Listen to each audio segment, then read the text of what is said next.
మనకి states and capital cities ఎన్ని గుర్తున్నాయి అనేది మనం ఒకసారి ట్రై చేద్దాము. ఎందుకు గుర్తుపెట్టుకోవాలంటే జస్ట్ జనరల్ నాలెడ్జ్ అంతే, అంతకుమించి ఏం లేదు.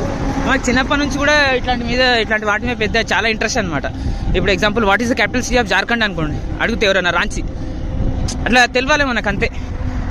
ఈ చిన్నపిల్లలకు కొంచెం యూజ్ అవుతుంది అనుకుంటా. నేను ఈ స్టేట్స్ అండ్ క్యాపిటల్స్ ఇంకా 100 కంట్రీస్ అండ్ క్యాపిటల్స్ కూడా నేర్చుకొని పక్కా ఇప్పుడు నెక్స్ట్ ఛాలెంజ్ అది చెప్పడానికి ట్రై చేస్తాను. 100 కంట్రీస్ అండ్ క్యాపిటల్స్. ఇప్పుడు మన ఫస్ట్ అయితే స్టేట్స్ గురించి అయితే తెలుసుకోవడానికి అయితే ట్రై చేద్దాం. ఇప్పుడు ధోని గారు ఉన్నారు, రాంచీ ప్లేయర్, అట్లా మనకు తెలుస్తుంది అనమాట. ఎగ్జాంపుల్ ఫస్ట్ ఇది కూడా same alphabet. Andhra Pradesh, first Andhra Pradesh Amaravati, Arunachal Pradesh Itanagar, Assam Dispur, B మీద బీహార్ పాట్నా, సి మీద ఛత్తీస్గఢ్ రాయ్పూర్, డి మీద ఏముందబ్బా మీరే చెప్పండి.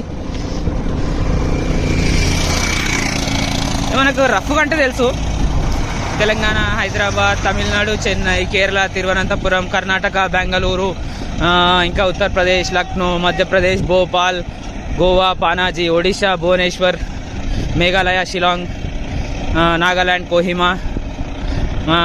ఇలా రఫ్గా అయితే తెలుసు, కానీ ఇక మనకు రఫ్గా వద్దు.